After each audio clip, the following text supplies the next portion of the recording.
Hey everybody, welcome into the Arena, multi-platform gaming news podcast. This is episode 188. I'm your host, Expat, along with my co-hosts, Burley of Burleyman Gaming and Turn-Based Carl.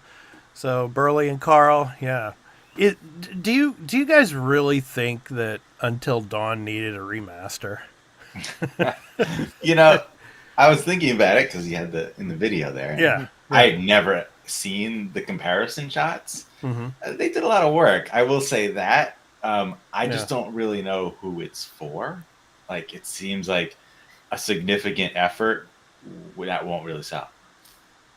Yeah, I would have to say it's for the new player base that hasn't played it before. That has a PS5 now. Burley, what do you think? If you would have asked me a week ago, I would have said, no, who needs this? But the check cleared from Sony, so you need it. Everyone needs it. Carl, you need it. You need to get it on PS5 and on PC. I can't play the PS4 version, which is probably... No. The PS4 version is trash now. PS5 or high-end PC enhanced version or nothing. And we're going to talk about this later, but if Horizon Zero Dawn is any indication, they're probably going to jack up the price of Until Dawn as well on the PS4 version. Yeah, oh, that's the thing. The Horizon one, we'll get to that, but like Until Dawn didn't even get that. You don't have that option of paying the small upgrade for Until Dawn. It's buy the damn game again. Yeah. What are they charging? Do we know for the new version? I believe over here it's next gen pricing, so $101. Yo, what? And get out of here! Full Yeah. price on that. I gotta check this nonsense. Well, Horizon, the PS4 version, we're going to talk about it, but it was jacked up to $40 as opposed to $20 before. So go to Walmart and get it physically for like $9. Yeah, right. I mean, like I bought that game for $20. So if I upgrade, I guess I paid $30 for the new one total, which isn't bad, but yeah. And I think if you're upgrading on PS5, Burley, I think it's just an additional $10. I think it is. Yeah, $10 US. US, yeah. So anyway, we got a great show for you. We're going to be talking about Tokyo Game Show here in Japan. Day 4 is about to begin. We're going to be talking about what's been going on over there. And of course, we're going to be talking about the state of play that happened late last week, as well as the Xbox TGS broadcast that was done. So we're going to be talking about that, as well as Assassin's Creed Shadows. We have some things to talk about there. So let's go ahead and jump right into it, shall we? So Assassin's Creed Shadows was a game that was supposed to be coming out in November. And Ubisoft also decided just to completely bail on Tokyo Game Show when it came to the demos and everything that they had going there. Their live stream that they were supposedly going to do. Well, that's all now, pushed aside because they're going to delay the game until Valentine's Day, basically. February 14th of 2025. So let's go ahead and talk about this a little bit. And later in the show, of course, when we talk about the state of play, Sucker Punch is coming out with the successor to Ghost of Tsushima, and we'll talk about that later as well, and maybe the comparisons between Shadows and Ghost of Yote, but we'll talk about that later. But I want to get your guys' takes on Assassin's Creed Shadows being delayed. Obviously, they're trying to come up with the usual excuse to polish and refine the experience. They have this new weather system that's supposedly in the game and all. There have been rumors out there too saying that they're using this time to kind of take out Yasuke, which I know that's not going to happen. Yeah, right. Yeah, that is not going to happen. So, your guys' thoughts on it, Burley? I'll start with you. What do you think? Is this I mean, could there be anything else to the reasoning for why this is being pushed? Well, I think they've looked at the Star Wars Outlaws sales and performance on that. They saw, and they even said they were soft. Star Wars Outlaws is not selling. They need Assassin's Creed to be a hit. Remember, their stock price went from like 80 something dollars. It's like now $10 US. Mm-hmm. They are not, Ubisoft is not doing well. Other than Assassin's Creed Valhalla being a hit, they haven't had a hit in years. They are struggling financially. A lot of their games are underperforming and not performing, or if they're making a profit, they're barely making a profit. Yeah. Ubisoft cannot keep surviving this. And the thing is, this game is getting killed online every time in social media. It is being killed. That's why they went out of TGS. There's been a lot of people that are mad about the whole Yasuke. I've heard people saying stupid rumors of that Yasuke was a made-up character. It wasn't a real thing in Japanese history. It was basically like a writer made up this character. And it's like, I don't believe that, because but he was a historical character or figure in Japan for a very, very brief period of time. So yeah. I believe you on this because you know Japanese history a lot better than I do. But yeah, I have a master's degree in it. So exactly, you know it a lot better than me. Yes. So it's like this game has not been wowing people. There's all this. Apparently, rumors are like they were canceling hardware, like physical pre-orders at like GameStops and stuff like that. So sales are not are like pre-orders aren't lighting it on fire. So they're very cautious. And like in that long post that they did, they're saying like strengthen and polish key gameplay stuff. And it's like, hold on, I understand polishing stuff like where you're climbing and you fall through the world, because that happens in so many of these Assassin's Creed, or in the case of Unity where faces don't load. I understand taking extra time to polish and make sure that stuff happens. Yeah. You should have your key elements and gameplay stuff done by now if you were originally going to release in like a month and a half. Yeah. So there's a lot of stuff. There's stuff going on behind the scenes we don't know. Yeah. And it's like, now the problem is you pick Valentine's Day. You're picking in a stacked month of February. You've got Monster Hunter Wilds at the end of that month. Yep. There's a few other games I'm blanking at the moment, but like there's so much competition that month. But you have putting it there to die. The Pirate Yakuza game. You got that's it. Kingdom Come Deliverance 2. Yep. You have Avowed, which that's an Avowed. It's a game that moved to get away from this and Dragon Age, and now. And you have at some point next year, we don't know exactly when yet, but some point next year, Ghost of Yotei is going to come out, and some people might just say, "Okay, I'm going to wait for that one," which I have to assume is late in the year, but it's probably later in the year. But still, I mean, it's a similar type of game. It's a factor. Now more than ever. This this game was only revealed this year, right? Like it was teased, but they didn't show it until earlier this year, right? Yeah, that was. Yeah. So like, it was always a question of if this game was actually even coming this year, until they revealed it, and everybody's like, "Oh, damn! It's this year, November." Like I think most people were not really expecting that. So like, when you think of it that way, it doesn't come as a huge surprise. And I guess that they just thought they were gonna make it, but Star Wars Outlaws happened, and they're probably looking at like, we cannot risk screwing this up. Like this game has to be excellent, right? We can't. This needs to be the best it can possibly be at launch. Yeah, and this is their bread and butter franchise.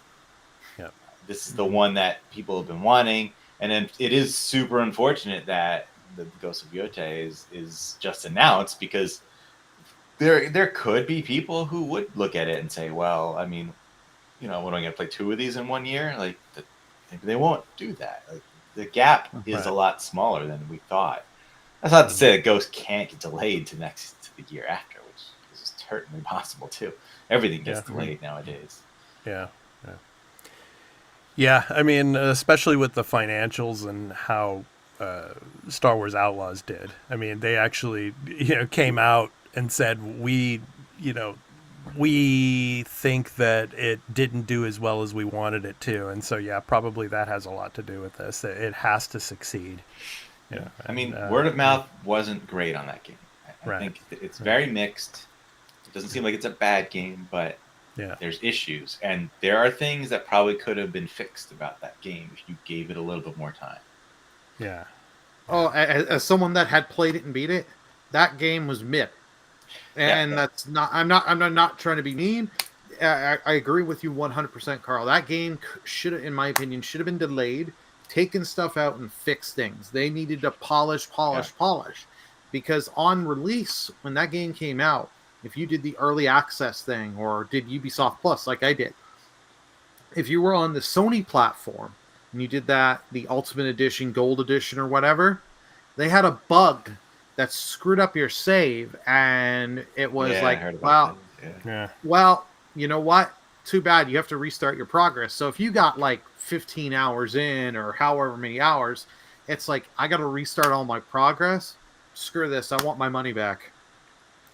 And I Yeah. know there were people that were doing that on social media and all that.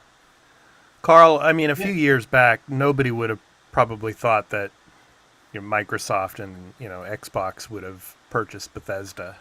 Do you think that with the situation that Ubisoft is in at the moment, do you think this could be another company that Microsoft picks up maybe in 2025?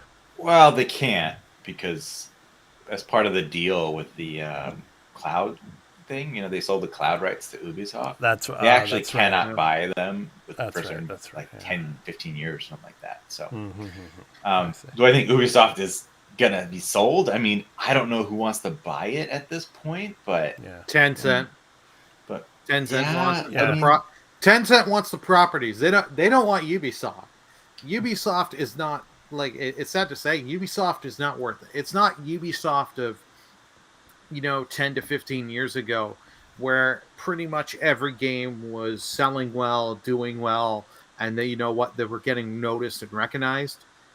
Everything of Ubisoft of late, like their X Defiant game, the game they put out, the free-to-play game, struggling to get players. It's like barely topping 20,000 players. It's that market's so competitive. Like, I don't know why people are trying. Ubisoft is a weird one because they're so massive, but I do think they have a lot of great stuff. I don't dislike what Ubisoft does. It doesn't mean I play all their games, but like, I think they make good stuff that's popular that people like. They have a lot of good franchises. It's just a matter of, I don't know, just getting everything in order, right? And maybe they do need new leadership, right, at this point.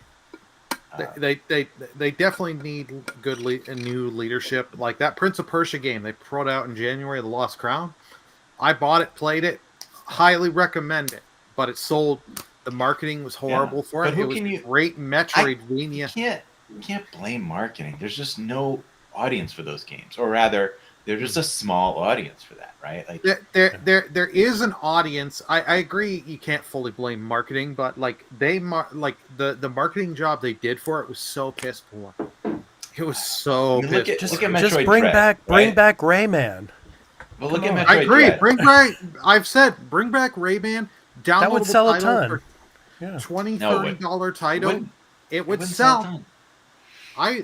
Rayman Legends sold the well. market's not there for those games. I mean, it's just a harsh reality of the industry right now.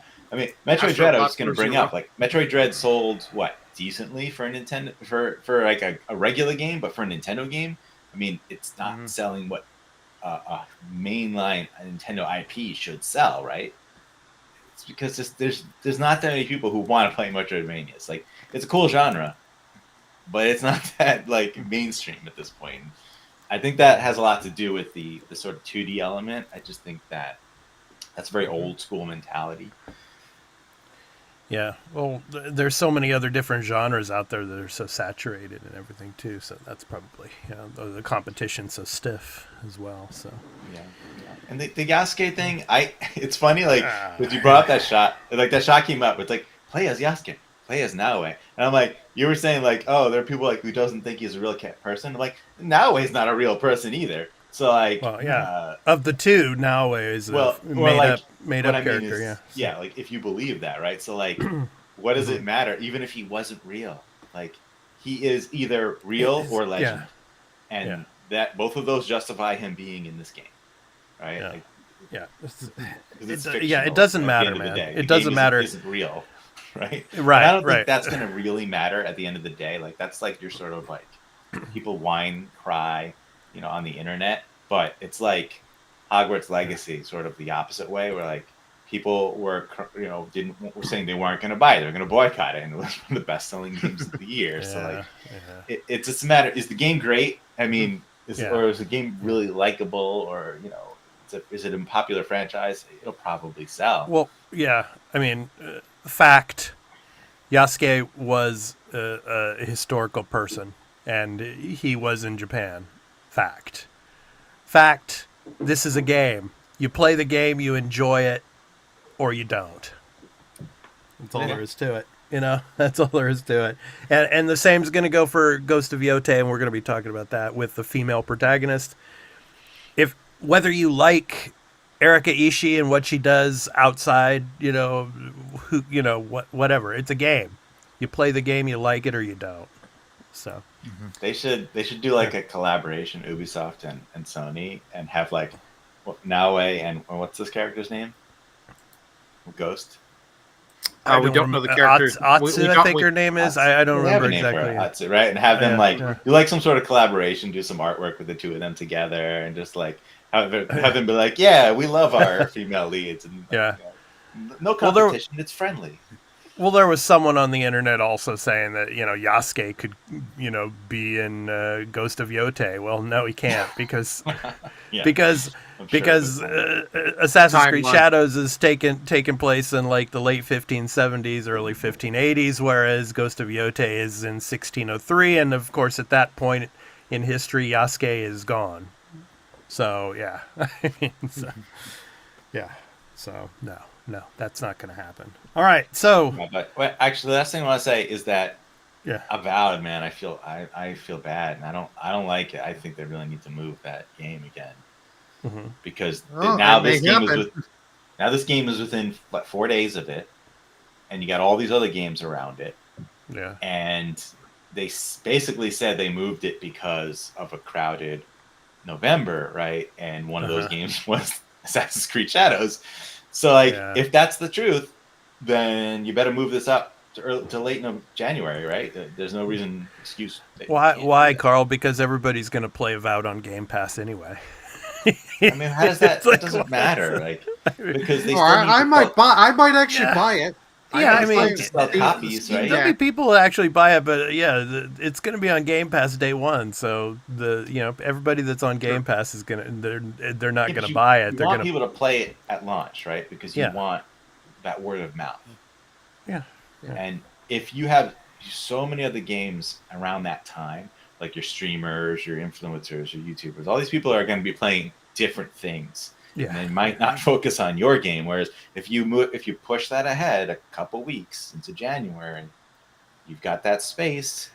You get everyone playing it then. You want people to buy it on PC too.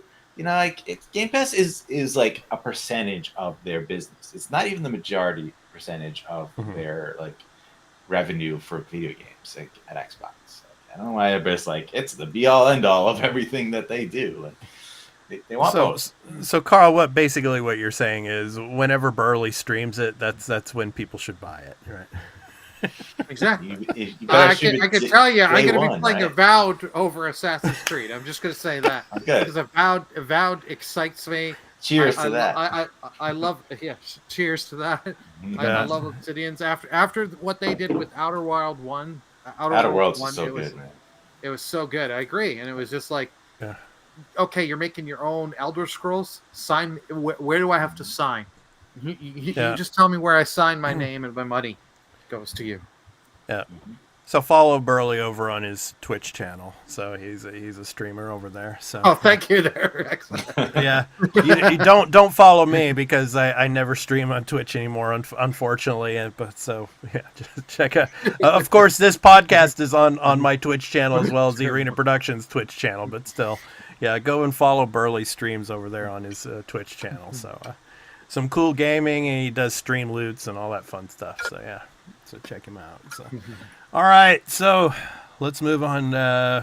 So I know Carl. He's gonna State of have to sit through this state of play. Yeah. And so, I watched it. It's good. It's good. Okay. Carl said All right. state of play and good. I gotta go buy a lottery ticket right now. I know, man. Yeah. I mean, it's not like amazing, but you know, it's good. Yeah. Yeah. So this is from over the PlayStation blog. So we'll go ahead and go through a lot of this. So Astrobot Burley, we got more of that. So let's check that out. Yes. So 10 new special bots. Man, So they let should me go charge ahead for and- this. Yeah. So I They're mean, in charge with the original Astros Playroom DLC, so it's Yeah, well. not surprising. yeah. They said free content updates for this I'm game still- when Astronaut was coming. you know, I still wonder, did this game sell well? They haven't said anything, and I'm just trying to wonder, like, what sales threshold would they be waiting for to say something? Mhm. Well, I think in the case of this one, they just don't want to say, 2 million sales, for example, because you do that and people would be like, God of War Ragnarok sold 7.5 million, or Helldivers 2 sold. You're that right, much. but like they dug that own grave right on that, because they act like it's such a big deal to sell so many copies, right? And then when you have a smaller game that only sells like a couple million, which may be good for this game, they can't talk about it because it looks bad in comparison. Yeah. Like, I guess it's sort of get the good with the bad, right? Yeah. I'm looking forward to more stuff in this game. Like, I played it. I've got the platinum trophy. It took me 24 hours in this. This gave me a lot of fun, a lot of great memory, and it does nostalgia right. It has so much nostalgia, and you know what? Giving these speed run challenge levels, these levels are fun and they're addictive because they're like, you have one life, one hit point. You have no checkpoints, but they're like a minute long, and it's just that gauntlet of, okay, you fail, but you're like, oh, I got 75% of the way. Okay, I can do it. I'll do it and keep playing. I was going to say, there's at Tokyo Game Show, there's a capsule machine for Astrobots, Burley. Oh, cool. Oh, that would have took a lot of my money. I can easily admit. I would have just been like, keep throwing money in. I got to get all of these things. Yeah. Can I give shout out to Unicorn Overlord, which announced that it had over 1 million sales? Woo! Yeah. Nice. Port that game to Steam so I can play it on the Steam Deck on the go. Mm-hmm. It's not on Steam? Nope. All of other Atlas games are on Steam, but not Unicorn Overload. That's Oh, it's it's so because it's dumb. Vanillaware, I guess. Mm-hmm. Yeah. All right. It's asking me to enter my date of birth, which I am not going to do. You could just put in a phony one. All right, I'll put in a phony one. What the hell? 1979. Yeah. Let's Three. see. Three. No, 1900. 70. That's cool. 1900. Okay. That's ridiculous. 1-1. There you go. Awesome. There. All right. So, Ghost of Yote. So, I just want to say a few things about this. This is in Hokkaido, in the southern region of Hokkaido, very, very southern tip of Hokkaido. So, Mount Yote, it is an active volcano. However, it hasn't erupted in over 1,000 years.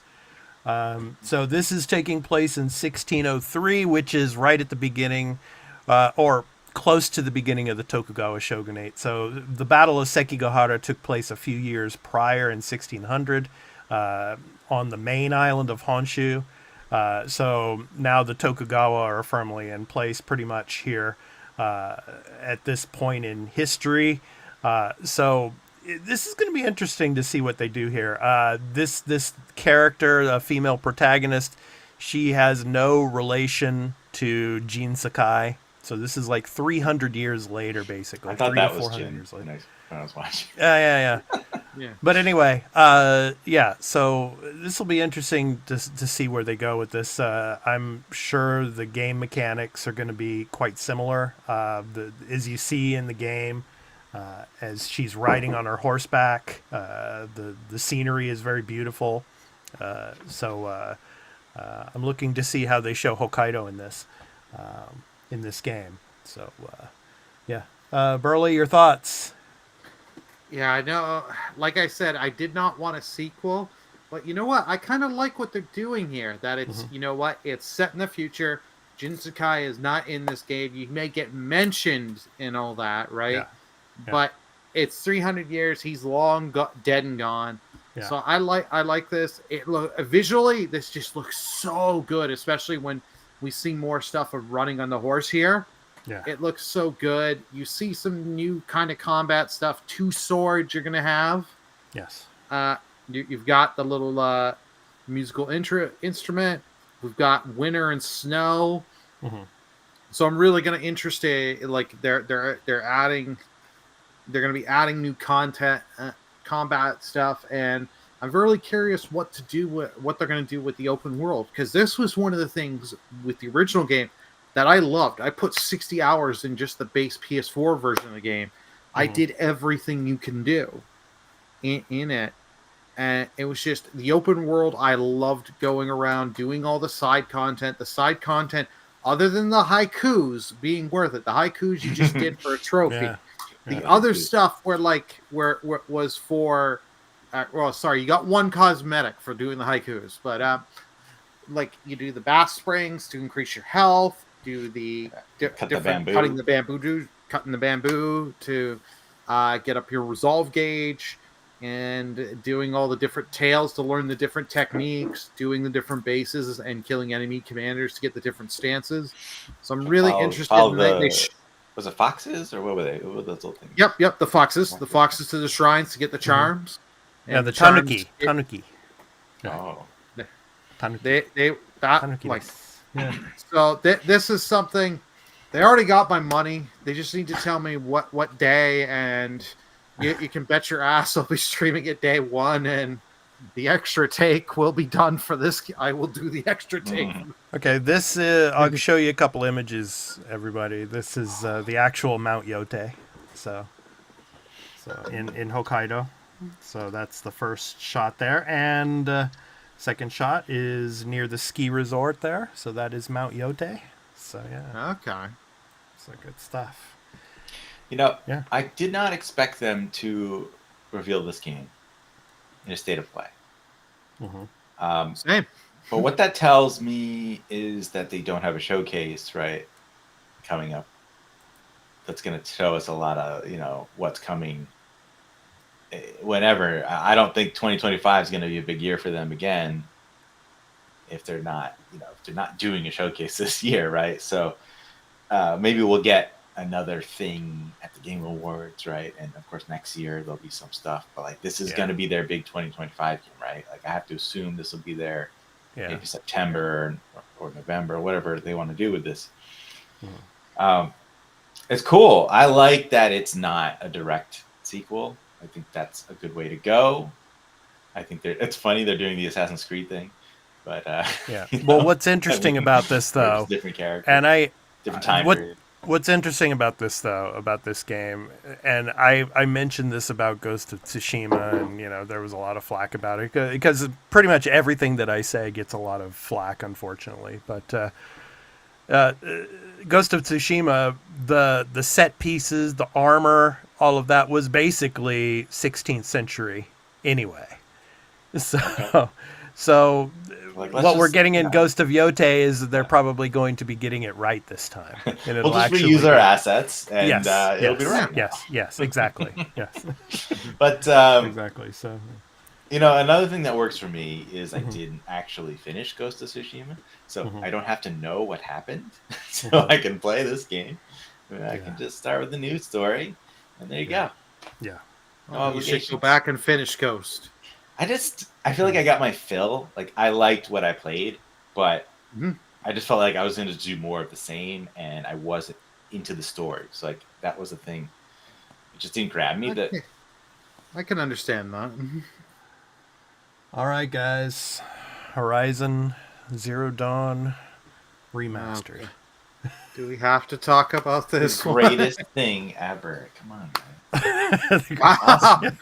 I love it. It's It's a just great like, game, but it didn't need to be Oh, yeah. remastered. Ayla looks It- so good. You can yeah. see the No. little hairs on her arm.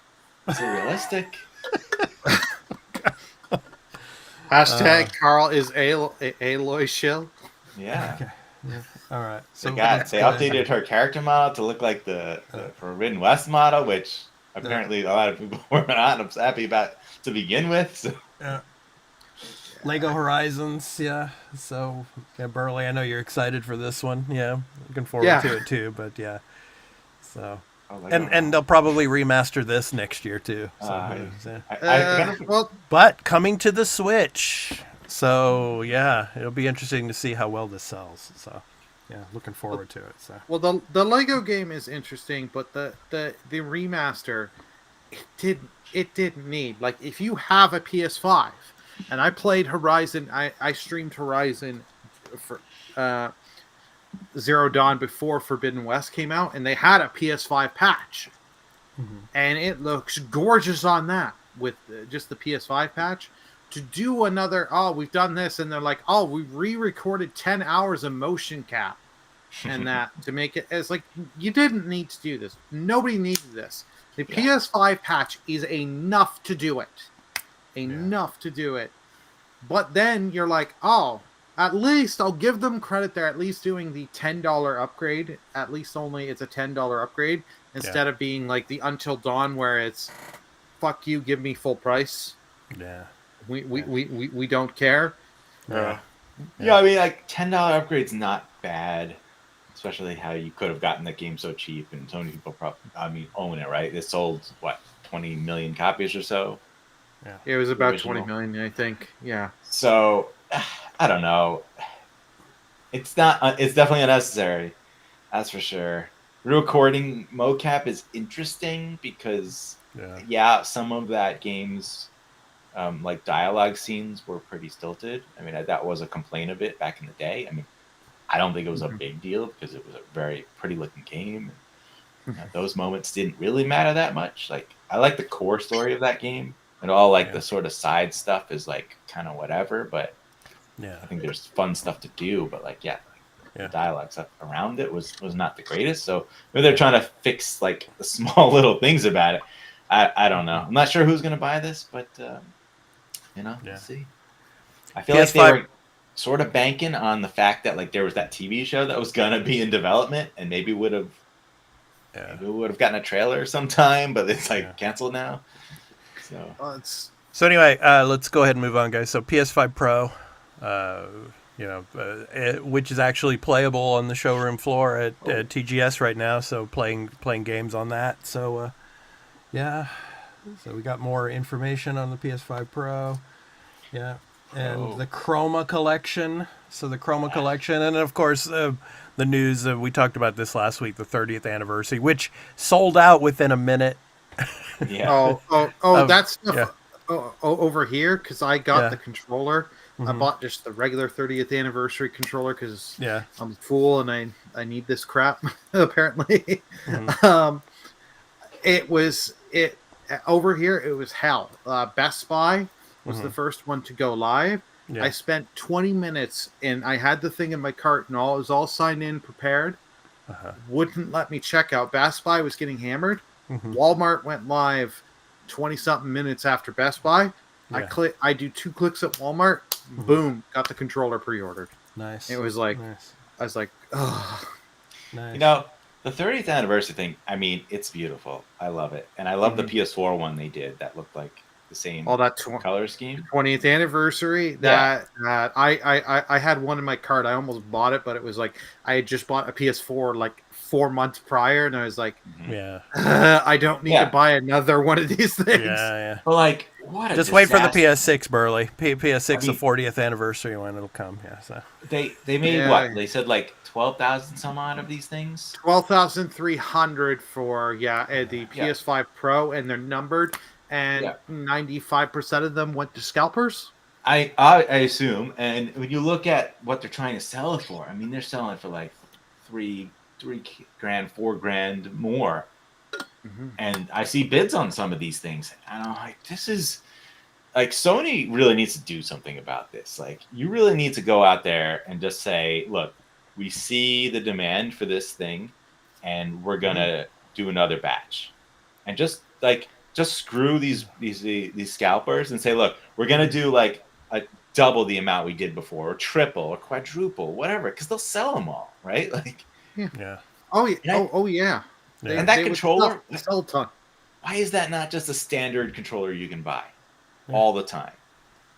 Right? And why Well, why because- didn't they sell plates? Carl, So you because can because change the your regular X one to look like this. because the X button is in the wrong place. Yeah. It sure is. God, I've seen that clip. No, Oh, but That's man. hilarious. Come on. I agree with you, Carl. Like Yeah. the controller should be, even if you don't have like the first batch gets the special box, the Yeah, who PS1 cares, box right? thing. Yeah. If the second batch, I agree, there should be faceplate. It's only 2 different SKUs you have to make: the normal faceplates for the early adopters of PS5 like me, and the slim ones that have the two sets. They can easily do it and make money. Sony is leaving money on the table. They are just so weird with this kind of stuff. I mean, you could even just do it for the Slim. I mean, Mm-hmm. I'm sure all those people who don't have that will be a little upset, but then that might make them buy a Slim, right? I mean, who the hell knows? But these Mm-hmm. Chroma ones, I mean, I feel like these are all just kind of forgotten because everybody's like, "Oh, 30th anniversary is so awesome!" Like, Yeah, this was just the state of play. Is like, why are you showing me this? You have the 30th anniversary stuff that comes out a day after, or not a day after, a couple days after, and Yeah. so it's like this. Are you just being like, hey, if you can't get the 30th anniversary, we have another set of colors. Cool, yeah, it's nice. You got another set of colors. Because I know some people appealed to this, and like I like the look of these controllers and stuff. For somebody, it's just like, And this is just bad I- timing. and I expect that these will be available at some point next year. Just the shells. They're going to come out with just shells that you can replace, like chroma shells or something like that. So, all right, let's move on. So let's go down here. Alan Wake 2 expansion. So Lake House. So we got Yeah. that. We got that information. I saw that. I was like, really? Like, I thought the game didn't sell all that well. You're still doing it? All right. Well, yeah, the game didn't sell as well as they wanted, but it got universal praise. I really enjoyed the game, and it's Yeah, like, yeah. okay, this gives me an excuse. They put out DLC earlier in the year where they just like, hey, you go, here's DLC. We're shadow dropping it today, Yeah. and it's remember like, what? And it's like, I'm kind of. I was like, okay, if I'm going to spend, because the DLC was quite pricey on this, from what I remember. I think it was about 50 Canadian, and it's like, if I'm just going to buy it all when it comes out, instead of buying the small 2, because they released 2 little stories that are maybe about 2 hours a piece, if I remember correctly, from Friends, and it's like and they're like, our Lake House one is the one that has really a lot of time. And I was like, okay, I'll just wait for all the DLC to be out, pick it up, and then I have all the content instead of getting a couple hours and be like, now I gotta wait 6 months. Yeah. I'm just not a big DLC guy, and at this point in the gaming industry, there's so many games out there. Yeah. I mean, I'm not gonna take time to go back to a game to play DLC in most cases, right? And us, I'll be honest, I didn't play episode Igus yet.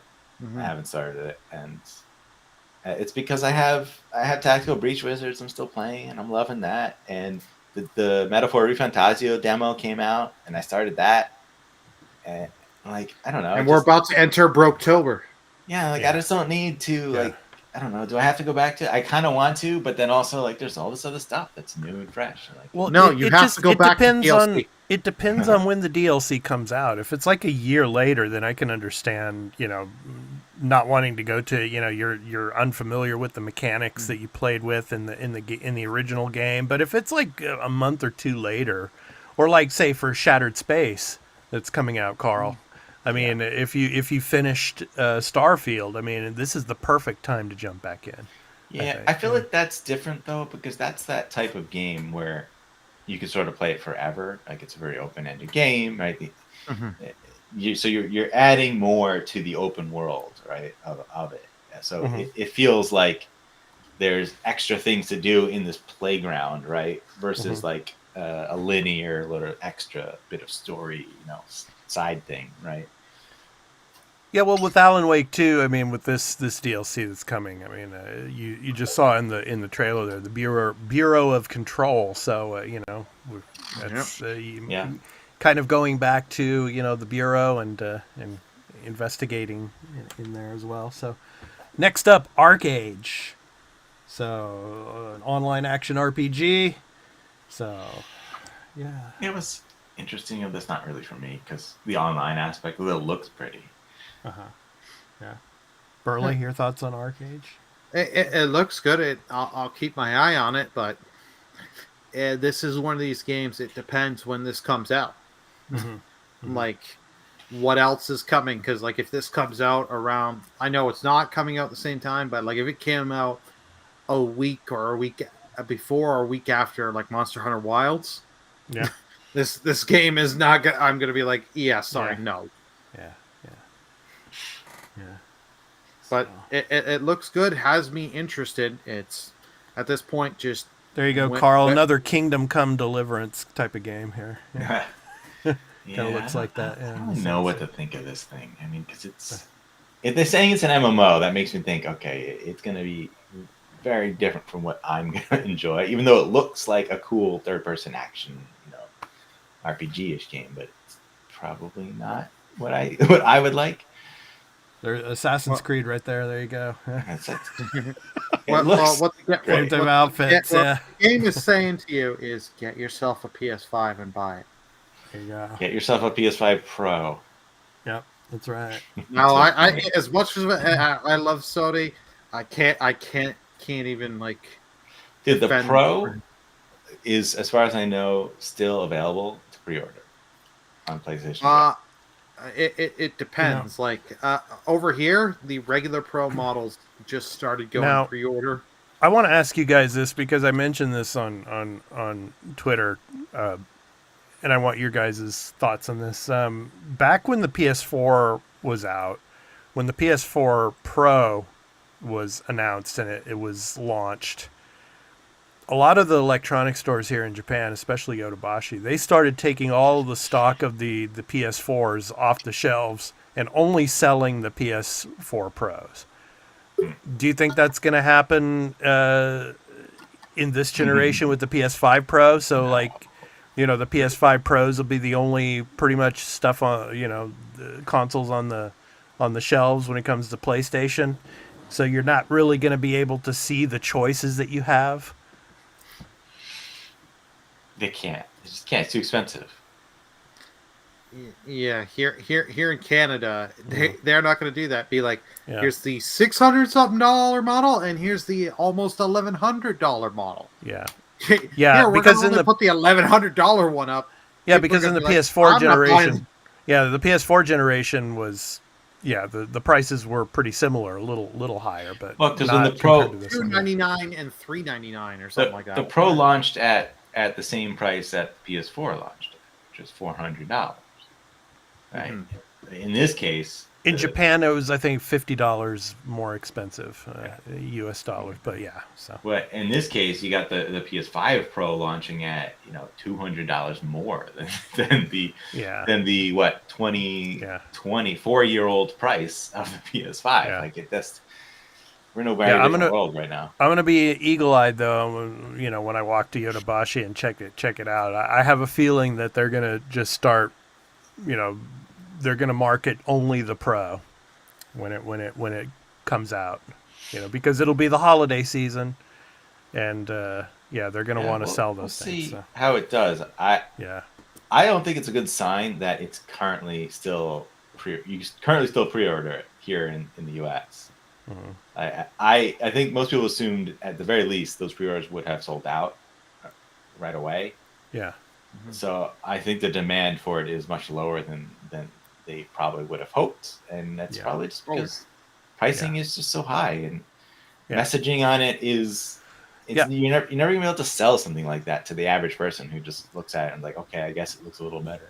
Yeah, I'm going to mention this later on the show as well, but I mean, it's getting to the point here in Japan, especially, and it's showing at Tokyo Game Show that now the pricing of consoles compared to a high-end PC are becoming very, very similar now. So It's not looking good, yeah. it's not looking good. I mean, the more and more gamers out here in Japan are moving to PC. So, yeah, let's go ahead and move on. So, so the Dragon Age, the Veilguard, we showed a little bit of this a few weeks ago on the podcast. Yeah, we've so seen a lot of this game. I'm going to go ahead and move on. Dynasty Warriors Origins. I think it we looks got, good. Yeah. And like, this is one of the best looking Dynasty Warrior games I've seen. That's for sure. I hope it's a good one. I don't play these games, but I watched this and I'm like, maybe I would like it. But... Yeah.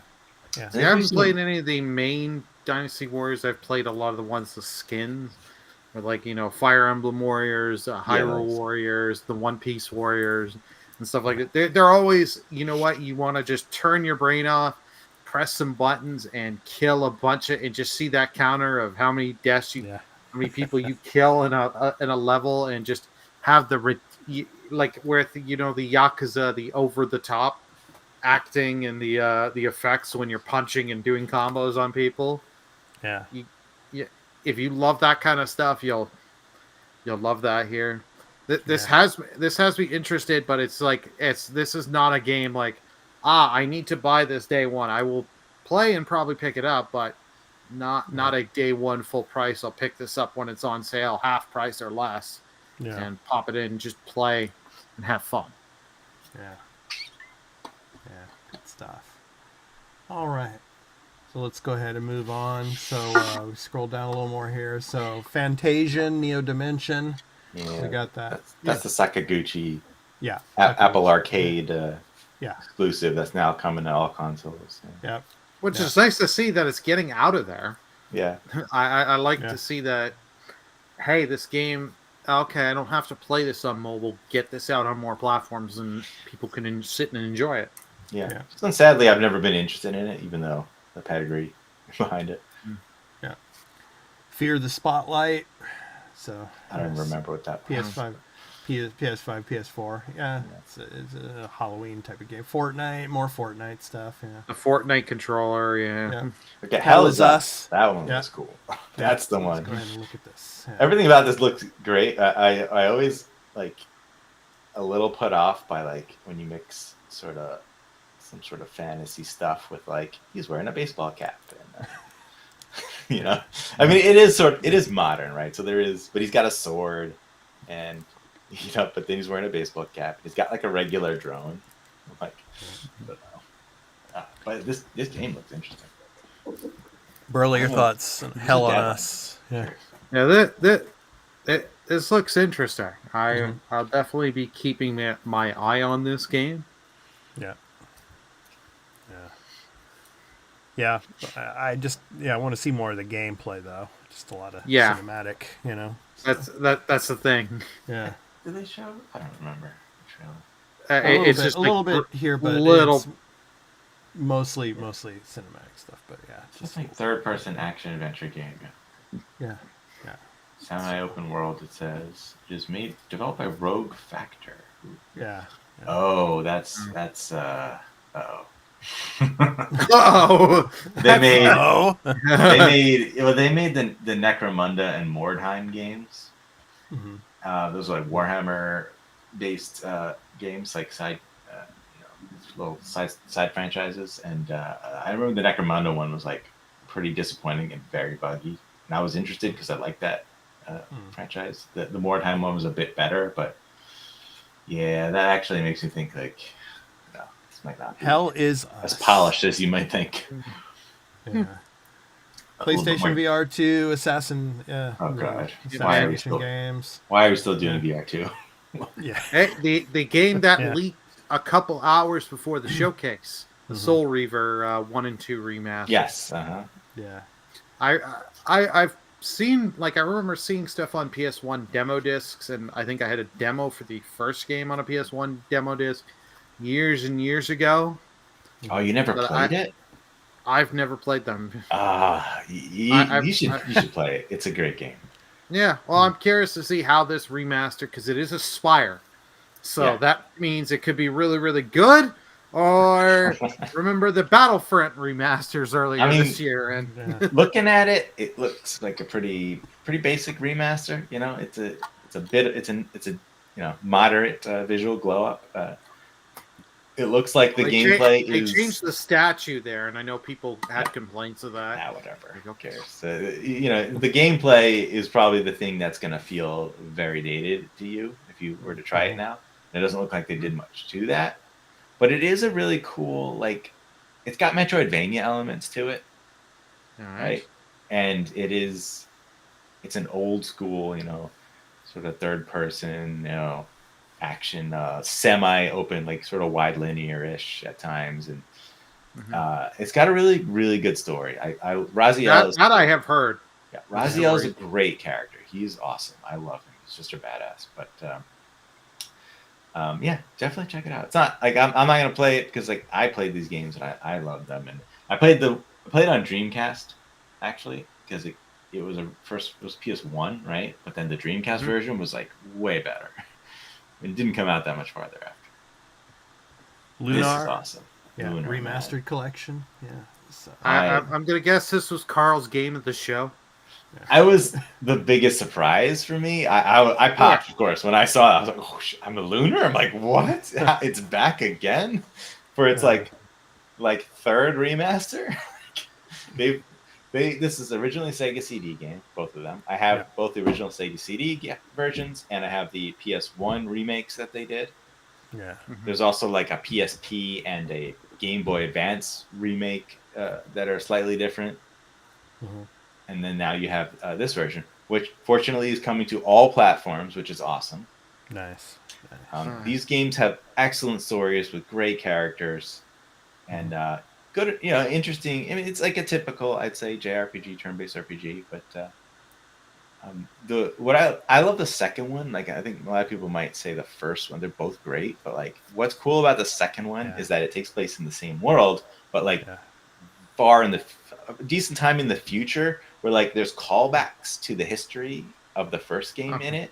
That like, if you know that stuff, it means more, and I love what they did with that instead of just doing anything direct, Very, very 1980s style Japanese animation. There. Oh yes, yeah. These are Sega CD games, so they're in the 90s. Yep. So you're a ways back. Yep. Yeah, I'll definitely have to check it out. I've never played the Lunar games. I've heard good things. Metro Awakening VR. Some more VR yeah. stuff. Yeah, VR. Yeah. Monster Hunter Wilds. We'll be talking about that more. Yeah, we've seen plenty. We've seen plenty of Monster Hunter Wilds, and it's huge over at TGS right now. So, yeah, big stuff. Yeah. So, yeah, Pal World. Now this was a surprise because they said they were no longer going to be at Pocket Pair said they were no longer going to be at TGS showing Pal World. Yeah. And with all the stuff to Nintendo, but now it's coming to PlayStation. The game's still not out of early access. PlayStation is usually early access, but because of the success of this game, launched in January, and it sold a ton on PC. Yeah. And did well on Xbox because they having the Game Pass and also selling it there. It's like great to see that PlayStation players are getting it. For the love of God, I hope they settle and some kind of deal gets met with Nintendo on the whole patent stuff, because from my time of putting in this game is great. I was just waiting for new content updates and them to get to the 1.0 where they add and fix a few things. Yeah. Did you hear that it didn't release in Japan on PlayStation? No. Yeah, which is interesting. I don't know, like legally speaking, like why they would have to do that, but maybe they're trying to play it. Might be whole stuff with the lawsuit. Nintendo. Yeah, I think it is. But I have to assume you can play it on Xbox in Japan still. Yes. Yes. And it's marketed out here as well. Like in Yodobashi, when you go to that little small Xbox corner, they've got the Pal World stuff up there. Yeah. Very nice. So Pal World, Yakuza, they get to hold on to it just a little longer. Yeah, maybe. Yeah, we shall see. All right. So let's see. Stellar Blade, Stellar Blade, Nier Automata there. So yeah, you got that DLC. So Hey, you know what? Nice to see the game getting content, and it's still funny to me that it's now the game launched in what was it, April? It was like April or May. It's now getting the photo mode, yeah, so it's like they're getting new content, getting the Nier crossover. This for the longest time was my game of the year for this year. This was such a good little for your Souls like game. It was a lot of fun. I really enjoyed the story and it having 3 different endings and the different even the different characters she interacts with throughout the story. yeah. It's the right kind of crossover for this game. Yeah. See, I've never played a Nier game. I've heard nothing but good things. Wow, Burley, that's shocking. I They're great. They're great games, yeah, for sure. So there you go. There's Nier. Yeah. So good stuff. All right. Let's go ahead and move on. So keep going on here. So the Midnight Walk. So some indie stuff here. The Midnight Walk. Yeah. Teenage Mutant Ninja Turtles. Shredder's Revenge. Pizza time. Yeah, you got that. Free Sonic X. This right now, I have to. It's huge at TGS right now. I mean, the Sega booth over there. It's dominating that Sega booth. The Sonic X Shadow Generations. Yeah, it's big. So yeah. I love the original Generations. Adding some extra content is nice. I still just can't justify Sega's pricing that they want for this game. For hey, yes, we've made the graphics nicer and we've added some shadow levels and shadow content, but wanting to charge $70 and then $80, about close to $90 for to get the deluxe edition. And they said, oh yeah, there's a season pass of content. It's like, screw yourself on this, Sega. Yeah. And Towers of Agaspa, I think that's how it's called, Agaspa. Yeah. Yeah. So we'll get some that. So that was the PlayStation State of Play. So it's good stuff. So overall, a pretty good showing. Of course, Ghost of Yote, the big announcement, the huge announcement there. So. Oh yeah. Yeah, it makes a big difference with how people perceive this kind of show. To have some sort of big first-party presence. They keep doing the it's this is the third-party one. I'm like, it's kind of like Nintendo Directs where they're like, they preface and tell you oh, this is not the good one. Okay, just so you know, this is the lesser Direct. Yeah. I don't know. I don't like that. It makes sense when you set expectations, but PlayStation, they've never been able to get people to really believe these expectations. So at least they did something here with the first party. Yeah. But man, I want Wolverine, man. I want to see it. Come on. Yeah. Well, no, what you want to see, Carl, now is, of course, the Xbox TGS broadcast. Stuff that we have here. So, yeah. But before we get to that, though, let's talk about this a little bit because I know Burley probably has some things to say about this too. So, with the Horizon Zero Dawn remaster, it seems like PlayStation doesn't want people to buy copies of the older versions of their games now. And so what PlayStation is doing stealthily is raising the price of Horizon Zero Dawn on PS4 from $20 to $40. So, Burley, is there any other cases before this where PlayStation was raising the prices of the previous generation to try to get them off the shelves, to get people to buy the new generation copies? Yes, they did it. Remember when we had the Uncharted collection? Oh yeah, PS5 with 4 and Lost Legacy. Yeah, they were increasing the prices, and then I think at one point they said they were going to take the PS4 versions off, and then change their tune when on Backlash. This I hate. Yeah. But if you're gonna get the PS4 version, If you haven't played Zero Dawn, Mhm. get it at a store. Like in the U.S., you're probably paying like $9 at a Walmart bin, and at like $9 at Walmart or Is that true, GameStop. Carl?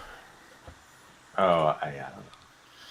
I never Well, see I was gonna copies of say, that like game I've in the seen stores Horizon anymore. Zero. If I see them for like $15 here at like Walmart and certain stores, I'd imagine it's $9, or you give it to you free if you buy a PS5. I imagine here in, Walmart, in Walmart Japan, selection it's is weird. probably 500 to 1,000 yen more expensive for the new version.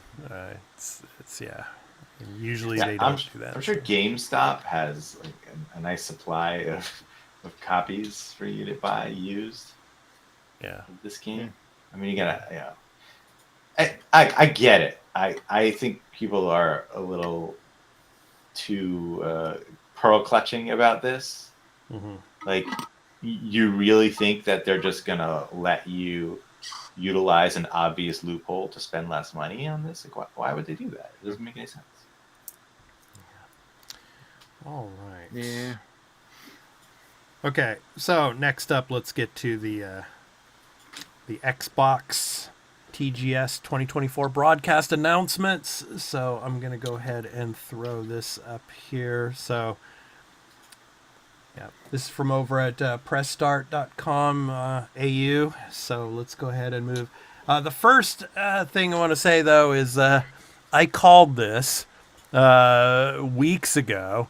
When Burley and I were doing the live stream, it was funny because we had she's a YouTuber out here in Japan, and she's a big Xbox fan, Araki Misuzu-san, and I knew because she had come out with like some stuff on Twitter that I'm taking a tour, I'm taking a vacation, taking a tour out to the the Xbox studio. It's like okay, I know you're not just there for having fun.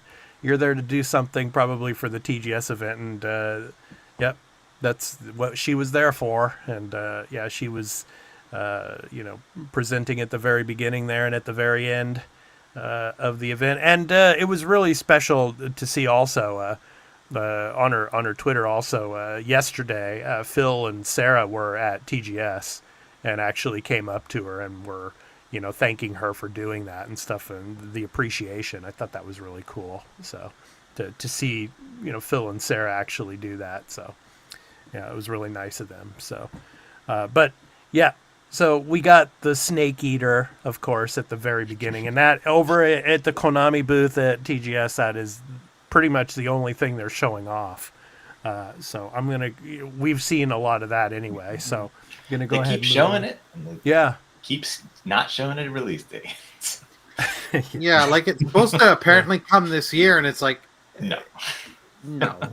It's you know when it is, Burley? February 2025.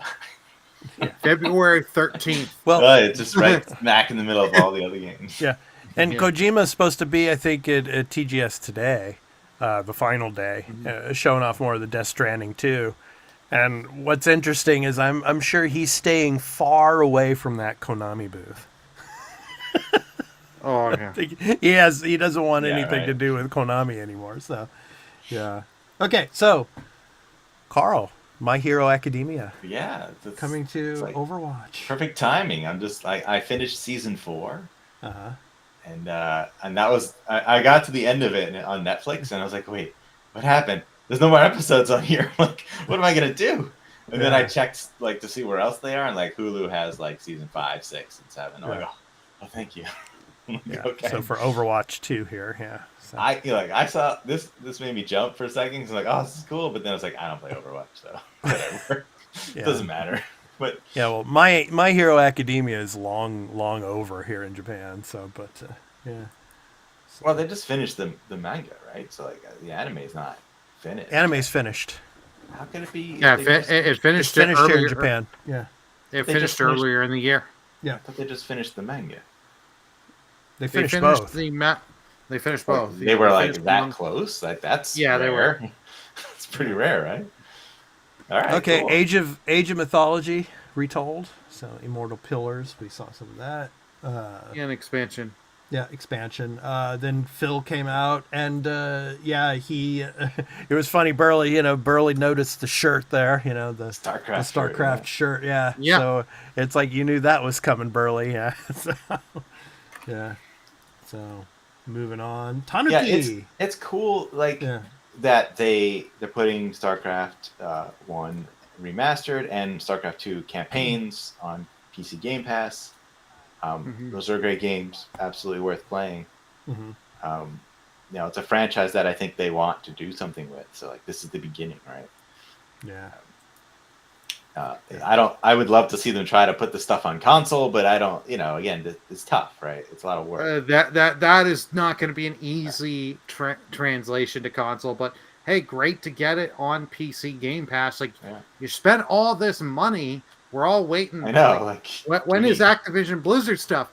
Okay, you got a remastered version of StarCraft 1. You got StarCraft 2 coming to PC Game Pass. It's nice to see something come. Yep. And then they did the little highlight reel of Indiana Jones and everything. Yeah. So. Everything else they have in Starfield, Shattered Space. And the indie stuff, they had the Japanese dialogue. Yeah. Yes. Which was cool. The localization. Talking about Japanese localization. Very cool. And everything. Yeah. So good stuff. Yeah. Yeah. So Tanuki Pon Summer, we saw that. So very, very Miyazaki-esque. Yeah. It's pretty cool. Yeah. So yeah. Tanukis, they have like little kind of like model tanukis outside of many, many Japanese restaurants. So it's kind of like a good luck type of something. So okay. Here's the game of the show. I knew you were gonna say that. I knew you were Threads of Time. Yeah. I think I actually said that live when. Yeah. Right. Yeah. I was just so impressed. Like I'm watching, I'm like, wait, it's like so much like Chrono Trigger. I'm like, oh my god, they're doing the multiple time periods. Like, oh, this is it. Here we go. Yeah. Finally. Yeah. Yeah. Yeah. This was the Kickstarter game that I missed. Oh yeah. Okay. Yeah. It's good stuff. It looks great. The art, the animation, and you know what? Another turn-based RPG retro feel. What's not to love? Yeah. I like what they're doing with the visuals though, because they're really like amping it up, right? It doesn't look like your 2D HD. Like it looks like much more than that. It's got its own style to it. Oh. Yeah. Hey, she didn't dive into a hay bale. No. The camera angles like they're pulling off and this stuff like just looks so cool, and the transitions between the animated sequences and the gameplay, like they nailed it with this trailer, and I hope the game lives up to it. Yeah. Oh yeah. This is definitely one I will definitely be checking out. This is coming to, I believe, everything. This is coming to PC. I think so, yeah. Switch, and PlayStation.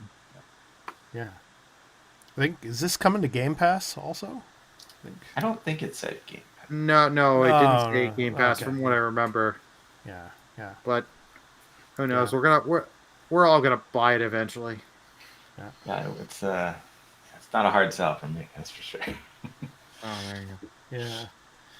Katamari. Yeah. So I never really played any of that stuff. Frag Punk. We got more Frag Punk, some more of the the 5-on-5 shooter type of stuff. So. Yeah, I mean that one looks cool, but again, I don't play those games, so. Metaphor looks. So. I played the demo. So did I. I played it last night. Okay. Yeah. I played about a half hour in the demo. Okay. Yeah. I'm like 3 hours in. Still got more to go. Yeah, actually, Carl, no spoilers, but I'm at the point where I've gotten through the caves and I've got back to the city. So, okay, I didn't get back to the city, but I'm right there. Like I'm just finishing the cave. Like I finished like as I was about to leave. So. Yeah. I already love the characters. Like I like Gallica, the fairy girl. Like I just love her. Tinkerbell. Tinker. Yeah. The Tinkerbell. It's got all the it's got like some of the basic Persona stuff you sort of expect, right? Like it's got its version of the Velvet Room, right? Yeah. But And it's so not Persona in the it's sense that it's not high school kids. It's like yeah, uh-huh. it's it's more of a fantasy world type of setting, Mhm. which is Yeah, really cool. and like Yeah. your archetypes are like sort of character classes, and that you can assign to different Right. character players. Like you don't have to be a specific type of character per person, which is different from Mhm. Persona. You've got that sort of the level design is very different, right? Because Yeah. you've got the sort of open worldish areas, Yeah. a little open world, more wide areas, right?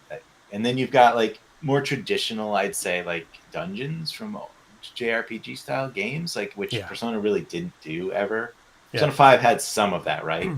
Yeah. Um, but Yeah. still, this feels even more traditional, which is cool. I like that, right? Because it's that Yeah. fantasy game. You sort of expect that. The And funniest thing for me is I was playing through this, and when it comes to the story and all the bosses that you're battling against, they're called humans. yeah, It's like, yeah, but it's interesting. But I'm yeah, curious what they're going for with the like. Your yeah, character has that book, and that book is yeah, like a story that's like a fantasy, but like it's like a fantasy that's our world versus right, which to right, them is a fantasy, right? yeah, yeah, And we Yeah, actually get an Atlas game where the protagonist actually speaks. and he's yeah, a His voice. That's voice. great. yeah, I'm yeah, Yeah. happy. I want It only Persona took 6 them to do how many that. years? Yeah, yeah, yeah. yeah. One thing that's very similar though to the Persona games, though, is it's just saturated with dialogue. Yeah, So but it's Oh yeah, you good. have yeah, the auto run and all that right, for the dialogue, or you can right, just mash like the A button Yeah. right, to just right, skip, skip, skip. yeah, But like the dialogue is good. The voice acting, yeah, it's awesome. good. Right, right. Fantastic No, voice acting. Yeah. Actually, I don't know about you guys. I'm playing it in Japanese. So, I played in English. The yeah. great Yeah. English dialect voice acting. Yeah. You see, like in contrast to, I tried the Romancing Saga 2 demo a little bit, and that voice acting is bad, real bad. But I get the dialogue is stilted also because it's like an old game, and I don't think they really Mhm. changed that much. So whatever. But also Metaphor's combat is different, right? You've got the weaknesses, Yeah. right? Yeah. hmm But you also have like front and back line, right? Hmm. hmm And so you can step forward or back to avoid like certain attacks will target the front, and they sort of telegraph that, and you got to move Yeah. back, or you do less damage, or you take less damage in the back. You've got also the Excuse me. sort of half actions, right? So like Yeah. when you hit a weakness, you get like another half action, so you can Right. take another Right. action, and that Yeah. happens every time you do a weakness. Yeah. And you can also pass your turn to another character, which Exactly. Yeah. if you have a half action, you can't pass, right? Or you can, but you lose the action, right? Yeah. If you do a full action, it goes down to a half. So like there's definitely more strategy to play with in this Right. than I'd say Right. so far in the little bit I've seen, right? Mhm. Than I Yeah. think Persona 5 had. So Yeah. I'm Hit that excited to see how that Y goes. button, yeah, and get the squad together and then have their turns and I love the transition, like yeah. when you do the basic hits and then the Yeah. line, the Yeah. face like zooms in on his face, and then the battle Yeah. starts. It's so much style, just style overload. hmm And if you're actually getting tired, like when you're playing this game, when it comes to the turn base, you can, what is it? I think the right button. If you push the right button, I think it is that it goes into auto battle, so Yeah, it well, does these games everything always for have you. like that. Yeah, so A lot of yeah, modern games have been doing a that. lot And of modern games. Yeah, Yeah. so oh, yeah, so so great. at least they still have that. So Yeah, and the whole thing with like the weak enemies, you can just hack and slash to bits, and like yeah, they just you don't have to do the turn-based battle, right, which is fine, because yeah. if you're someone who thinks it's annoying, I have to do so many of these battles against these weak enemies. That's what I was doing in the cave. Yeah, all those like the slimy creatures and stuff, Yeah. and stuff just hacking through Once they're them. weaker So, than you, then yeah, you can just kill them right, without engaging in the right. turn-based battle. But you gotta be careful, because like if you start getting hit by them, Hmm. it's not good, because you're gonna lose some good amount of health. Like you don't want that to happen. Depending on what you're playing the game on. I mean, if you're playing on the easiest level, then it doesn't matter. So, Yeah, I imagine. I picked yeah, normal, right, the standard, and yeah, if you screw around and you get hit by the enemies and they start the battle for you, it's not good. Like they get to go first, you take a lot of damage. Right. It's like I can see this game being a bit more challenging than Persona. Yeah. But the story, I'm intrigued by the story. I really like it so far. The world is so interesting. I love what they're building. Yeah. So good stuff. Okay, let's move on. So Metaphor, and then we got some Atelier. Yeah. Atelier. Oh, it's the Atelier Yumiya game, right? And we got a big look at this game, and I guess it's nice, right? Because the first time it's on Xbox, so like they're highlighting it, they're showing it, and this is something I thought they would do. Yeah. And I've never played one of these, but I'm watching this trailer and I'm like, this game looks dope. Like I don't know why it looks so good.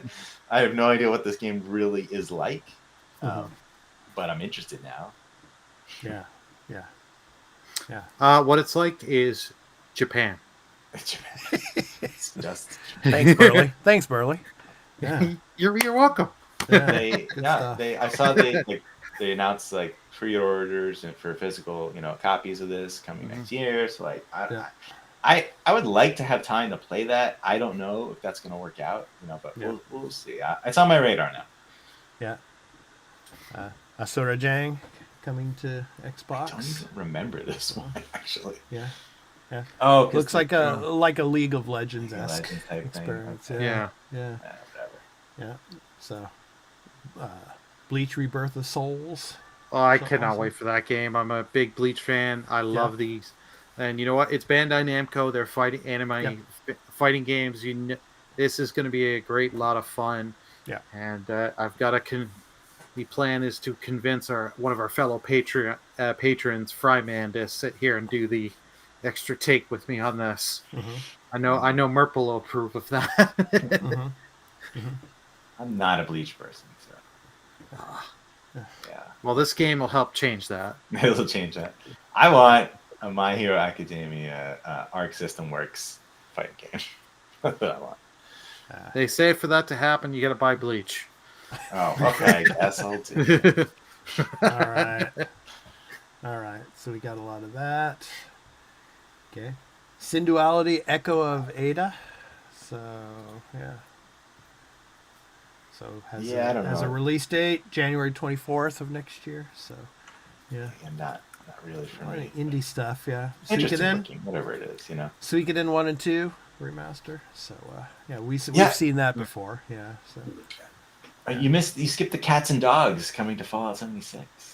I think that's coming later in this. That's a little. It's a little later. But Suikoden, I've never played those Suikoden games, so great. Yeah. All you need is help. Yeah. So. The Leah game, as we dubbed it. Game. Yeah, right. There's a cozy game right there. Yeah. Yeah. Very Tetris-esque when it comes to some of the puzzles there. Yeah. That was a Game Pass one. Yeah. Yeah. It was. I think it was live right after the event. You could just download it right after the event. Yeah, there were like 4 games, right? That were like that. Was it 4? Yeah. Yeah. Or maybe 3. And you can have. I think it's up to 4 people playing together to work on the, which is really really cool. Like this is not a game for me, but like, it's a neat game. Yep. Welcome on in, Donnie. Yeah. All right. So Bokeh gave us another look at Slitherhead. So we've seen that before. Yeah. Yeah, we have. That one looks interesting. I can tell you. It does. Yeah. Very Ghostwire Tokyo-esque. Actually. Yeah. So. Yeah. This one, another cool turn-based RPG. Yeah. Starbites. Yeah. I was also excited about this one. I'll show some of that for you guys. So, yeah. Let's see. Yeah, this one has a different art style to it, right? And it's a 3D one. But, yeah. And it's got the mechs and stuff, right? Mm-hmm. Yeah, it's pretty cool. Yeah. Yeah, but I see turn-based. I'm like, yeah, I'm instantly interested. Turn-based and mechs. What more do you need? Mechs are good. Yeah. Yeah, there you go. Yeah, I mean it's definitely like a lower budget indie-ish type game, but I think this is a game that looks like it's doing it's punching above its weight. Now, will that work out for it? I don't know, but Yeah, yeah. So interesting art style there. Yeah. Okay, and yeah, Dragon Quest, of course, 3 Yeah, remake. we've seen. Yeah, we've We, seen we've that. seen plenty of that, Yeah. but to Yeah. give a little thing, they are bringing stuff from other versions, Yeah. which is nice to see because, like the Game Boy Color version, Mhm. I know it had the exclusive. I think it was the Ice Cave dungeon, Yeah. and had some monster stuff. They're Yeah. adding some of the monster stuff, showing the monster battling. I know that was really big in 5 and in 8, Mhm. if I'm not mistaken. So it's nice to see. Like I will pick up the game eventually because I am a Dragon Quest fan, but it's like paying full price, like non next gen full price for this game. I've beaten 3. 3 is a really great RPG. If you're Yeah. going to play 3, get yourself, have a guide up because Mhm. this is one of these old school 80s RPG. And this is when Dragon Quest was like, you really had to talk to everybody, Yeah. every person in the town, in a kingdom, to figure Right. out where the hell you have to go. Right. Yeah, I mean, did they add quality of life stuff to this? Like, is there like They've sort of added difficulty options. quest tracking type stuff? Like in-game menus that help you figure out where to go or things. Like you talk to Uh, someone. That's a I thing know that they did sucks. difficulty, but I don't know Yeah, about the other quality of life. I'm hoping they did Yeah. because there's stuff. If, like I said in the TGS thing, when we did this, when we were doing it live, Yeah. there's a certain part in the game you have to go back to the beginning where you recruit your party members Mhm. and put one away, get yourself someone to hire a merchant job, go sail right. back to stuff, Yeah, put it there, so that way you get one of the orbs. Then go back, get your party member, do a bunch of things, waste like a couple of hours, and then you come back, and that's how you get one of them. And it's one of those things of if you don't have a guide, how the hell are you supposed to know that? yeah. That make Yeah. that brings back vague memories of like me playing on NES and doing that, and like because I read about it, I'm like I played the game like I didn't know what I was doing, and eventually had Yeah. to read a guide to tell me to do that. But yeah, that brings me back to Romancing Saga 2, right? Because that game, and I was reading about it, but also playing it for the demo, like it adds quality of life stuff, right? That's another franchise that like didn't tell you a lot of what you can do in that game, or where you're supposed to go, where you're supposed to be, and that adding those features makes those games more attractive to me because like I'm not that's just a weird old style that I don't think most people want to play. Okay, so got a whole bunch of Square Enix stuff. Yeah. So the These are Final Fantasy pixel remasters. Yeah. So we got a lot of that. So Yeah, I mean, Amount like of I game. expected to see those, right? yeah. Those are the ones that like, all right, you gotta at least do that. But then the Legend of Mana and Trials of Mana, those were a big shot. I didn't think that was gonna happen. And Yeah. Game Pass drop, right now, like, Shadow Drop, that's pretty cool. Those people are fans Is of this it franchise. is it out now on Game Pass, so Carl? Because yesterday Those when I two, downloaded please. Metaphor to play it, Yeah. it wasn't up here yet. So Well, it might have been like a little delay, but I think yeah, those were two of the 3 or 4 that were the yeah, same day. maybe Yeah. maybe like a day or two later or something it'll drop on there. So, but yeah, I mean, a lot of people were thinking that we would get the Final Fantasy 16. It's coming, but not yet. So Yeah, and honestly, that's Uh, too yeah, big of an announcement, I think, to do at this event. Like, this event's not supposed to be that big. hmm. Yeah, both those games say date today. They play today. So Okay, so as I told you on the thing and off, I don't think 16's coming. It might be I a think while before 16. it I think will, it 16's will, next year. but I think it's next year. I think the PC version's out, and they're working on Xbox already, and it's coming. yeah, I mean that's the thing, man. I mean these agreements that they have. I mean, Well, we don't know how long they are. I mean, they're just not like open for people to access and find out. Okay, this is the exact date when this agreement ends. So it could be a year, could be next year, could be 5 years. Who knows? yeah. We don't know. Did you guys see Triangle Strategy for MetaQuest? No. Burley? Okay, you have to go watch that trailer. It is bizarre. It is like a AR sort of like you're like have your controls and you're like pointing and moving the characters over this like battlefield map that's like hovering in the air, and you can do the AR like sort of see your room outside of the map, or you can have like Okay. an environment. It looks bizarre, but I'm also like, that's kind of interesting. I'm very surprised, and also MetaQuest before Xbox and PlayStation, very bizarre. Yeah, that is bizarre. But the Gentleman Viper here says that would make sense. The Mana series was removed from PS Premium and Extra over a few months. I wouldn't be surprised to see Star Ocean's added to Game Pass in the future, as was bulk removed. I think Star Ocean first departure, the port of the PSP game, was on Game Pass at one point.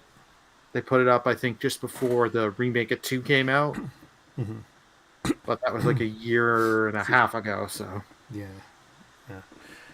All right. So a couple of things I want to talk about here. Of course, we got Tokyo Game Show going on. It's in its final day out here in Japan now. It's 7:30 in the morning here, so it'll be opening up in a couple hours for the final day. Just a few things that I want to mention about the show, especially this year's show. It seems that obviously every year Tokyo Game Show is very mobile centric, but what's really interesting, and it's a trend that's really starting to take off here in Japan, and it's really showing at this year's Tokyo Game Show, is PC gaming. PC gaming is really starting to take off, and especially with the PS5 Pro coming out and with the price point out here in Japan, there's a lot of gamers that are not going to be purchasing the PS5 Pro because of that price. And it's just, unfortunately, with that price point, it's going to move people more and more away from the console gaming scene and more into the PC space, especially with a lot of these games coming to Steam on day one. So that is a big trend here at Tokyo Game Show this year, is the move to PC. So a lot of these games coming to PC day one. Even the PlayStation exclusives are moving over to PC now. And so, like we were talking about earlier, Ghost of Yotei most likely will be PC day one as well.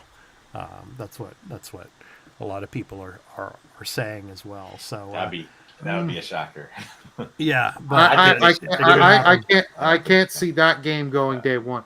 It may go to PC in a year or two. That I can see. I can see the crossing over, the time of them going to PC being less and less. But one thing with this whole thing's more going to PC, something that has been helping this whole PC market are the portable devices. There are people that I know that don't have gaming PCs that are buying the Steam Deck, the Lenovo Go, Legion Go, the ROG Ally and Ally X, and all this. Like, there's a ton of these devices, and for people that are like, okay, you just basically, it already has Steam installed, log in with your accounts on this stuff, and your libraries, you can start downloading, install, and having gaming on the go. Yeah. Well, another thing about PC over here at Tokyo Game Show as well is the, Microsoft, when it comes to Game Pass, what's really starting to take off out here is Game Pass for PC. Mm-hmm. So that'll be interesting to watch as well. As I mentioned earlier, Konami leaning very, very heavily into Snake Eater, Metal Gear Solid Delta. So whatever they got coming, down the pipeline, we don't know. But I mean, they're really relying heavily, and that they have a pretty big booth and presence there as well. So, and then of course, Bandai Namco, Sega, the deep dives, of course, with Sega, they had the big Sonic, presence there. And then, of course, with Metaphor Refantasio, very, very big out here as well. Bandai Namco as well. They have a big presence here as well. So mobile, PC gaming, indie gaming, very big presence out here this year. So mobile, Persona 5 Phantom X announced a closed beta in Japan. Mm-hmm. So you can sign up for that right now over there. Yep. If you want to do that, expat, and just play some Persona Phantom X. Yeah, when I'm on the bus, I could probably play some. Yeah. Yeah. Still waiting for that Western release announcement, but hopefully, maybe next year, I guess. Yeah. Also, so, but I just saw- want to mention before you go on about Bandai Namco. So Dragon Ball, that's really big out here too. The Sparking Zero, Sword Art Online also is very big as well. So that's a lot of people are checking that out as well. So go ahead, Carl. Well, I thought it was weird because I saw that there's gameplay footage of the demo at TGS for Front Mission 3 Remake, which we haven't seen since it showed up at a Nintendo Direct, and they just said, yeah, we're doing Front Mission 3 also. And they had a Direct not long ago, which was the third-party one, and they didn't show a trailer for it, and yet here it is at TGS. I don't know why, but all right. They look decent. I like Front Mission 3. It's the one I played out of those. Yeah, and Square Enix at their booth, they've got, of course, the Romancing Saga, as well as Fantasian, Neo Dimension. Mm-hmm. So those are big shows there at TGS as well. So so lots of cool stuff. And they were saying that day 3, which was yesterday, the first public day, might actually break records for attendance. So looking forward to seeing the attendance numbers on that. But so you remember a while ago there was that story that Sega is going to announce a new game, right? And it's going to be at TGS, right? Yeah. That was the Pirate Yakuza game, right? I assume. Yeah, probably. And then Capcom apparently was supposed to release one as well. Yeah. What was it? Pirates in Hawaii. Yes. Did that trailer was insane? I was like, that looks cool. Yeah. It's not what you wanted, but Well, whatever. Yeah, it's fan favorite, right? Goro Majima. Yeah. It's nice to get him in the lead. Yeah, I guess they're just not ready to show Judgment yet. I mean, I guess probably another year or so. We'll see, but yeah. So Tokyo Game Show is doing quite well, and so it's great to have a lot of games being shown off there and a lot of people going. So yeah, it's great stuff. Alrighty, all right. So next up, it's time to get to our new game release picks of the week. So each and every week here on the Arena Productions, we pick a particular game that's releasing. You can go to www.releases.com to check out all of the games that are releasing this coming week and into October and beyond. So this week, our picks of the week is for the week of September 30th through October 6th. God, we're into October, guys. So that's kind of why I made this the intros and the outro that's coming up later as we finish the show more of a kind of a horror-ish theme, because we're getting into October now. So, and I still got to play Resident Evil. Burley, I still got to play Resident Evil 8 Village. I'm going to play that this month. Okay. I'm going to play that in October. I'm going to finally get through that and that vampire lady that you're always always dissing and talking about. So well like that, the marketing for that game makes you think that character Lady Domister is going to be really important and really through. You can get past her within an hour and change. Yeah. All right, so Carl, you and we both have the same pick, so I will let you go. So what is our pick of the week? It is Starfield Shattered Space, coming September 30th to Xbox Series X and S and PC. Shattered Space is a new story expansion for Starfield. That's the game studio's epic role-playing game and first in the universe in more than 25 years. A mysterious power stirs in the city of Darza on House Varun's hidden homeworld. Investigate a frightening cosmic threat, explore a new planet, and find unique weapons, spacesuits, and gear in this all-new adventure. When a distress signal from a derelict star station sparks a journey to Varun Kai, the veil of secrecy surrounding the worshippers of the deity known as the Great Serpent is finally lifted. Immerse yourself in the dark and complex world of House Varun as you navigate a tense political landscape, uncover the history of the Varun people, and help decide the fate of the faction in the wake of a cataclysmic event. I'm showing here. We're seeing the footage of the Rev. I can't wait to play with that. I can't wait to roll around in that thing and start blowing some stuff up. Yeah, You gotta buy it though. You gotta make sure you have money for it. yeah. But yeah, I mean, I always want to go back to Starfield and play more Starfield. It's just that You kind should. of game that like You I should. don't have time for it because I will lose myself in it and feel like I'm never getting anything accomplished because it's not linear, and I tend to, these type of games, you tend to just go out and do whatever, and and like I want to do that, and that's the kind of game I need to be like, yeah, I'm gonna sit here and play like 6 hours straight and just go crazy, right? And I don't have that kind of time. That's too bad because I mean, yeah, it's a great game and the story is really good as well. So, yeah, I hope you get a chance to play it at some point and finish it up. So, yeah. All right, Burley, you are up next. What do you have? It's not really a new game, but go ahead. No, it's the Until Dawn remaster. Remasters. Yeah. Remaster ache. Yeah. When 8 friends become trapped on a remote mountain, getaway gone wrong, things quickly turn sinister and they start to suspect they aren't alone. Gripped by fear and with tensions in the group running high, you'll be forced to make snap decisions that could mean life or death for everyone involved. Every choice you make will plague as each of the 8 friends. Yeah, he's bored already, Carl. Yeah.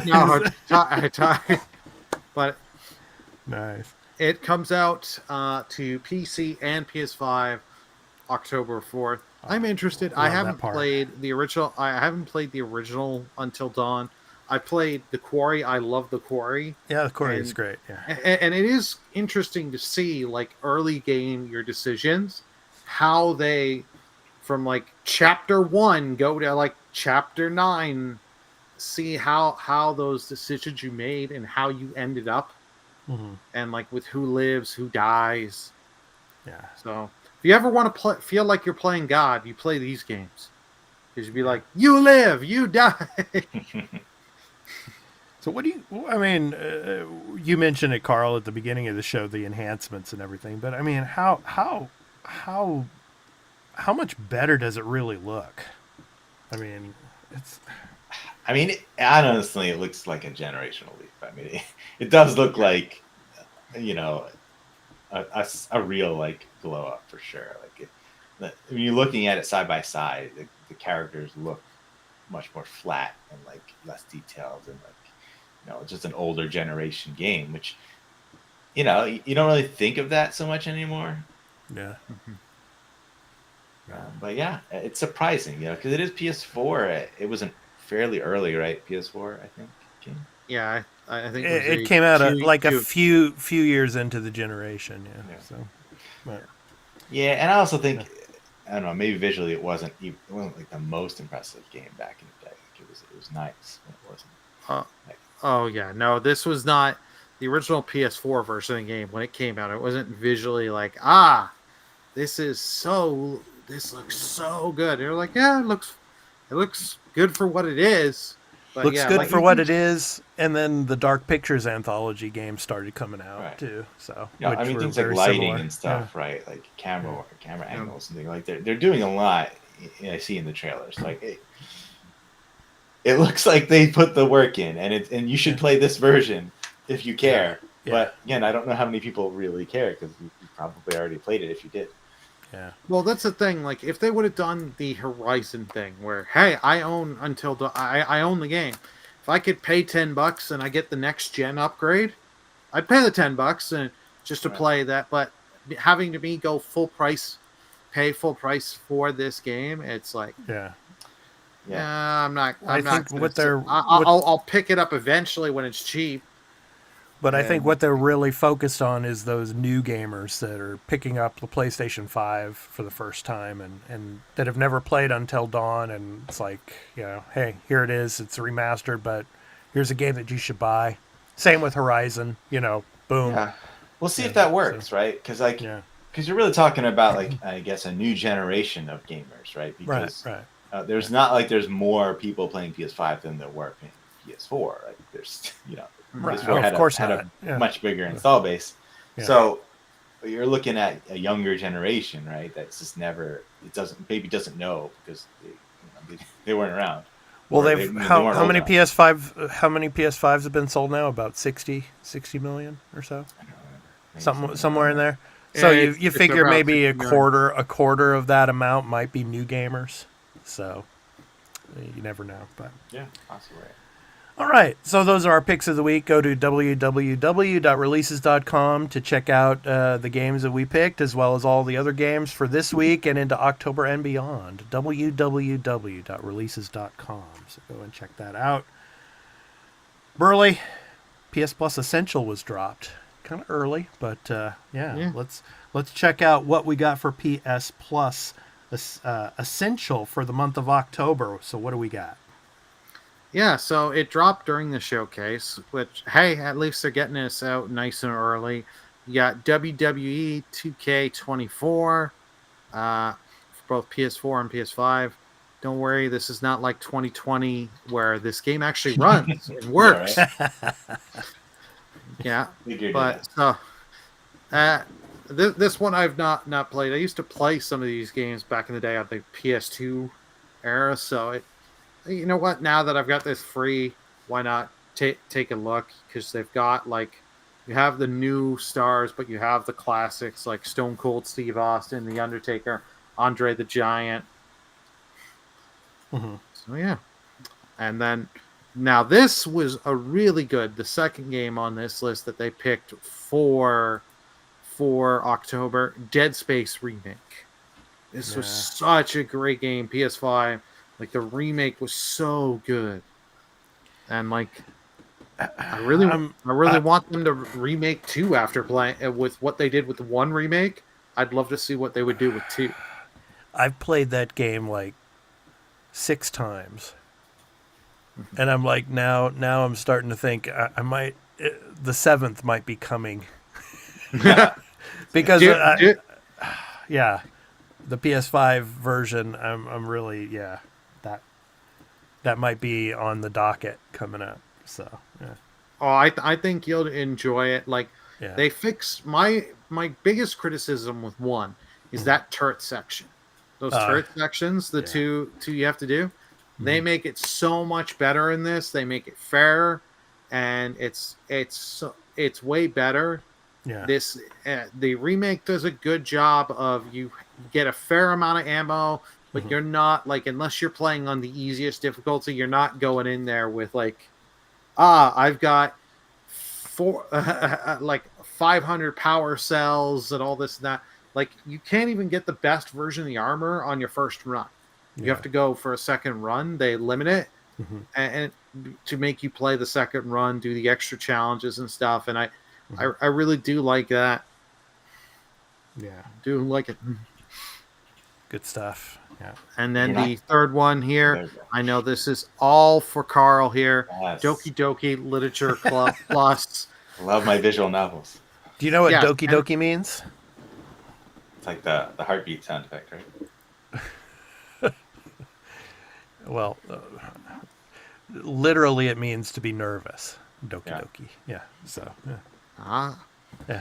So yeah, it's a psychological horror visual novel. So, and it says this game is not suitable for children or who are easily disturbed. Yeah.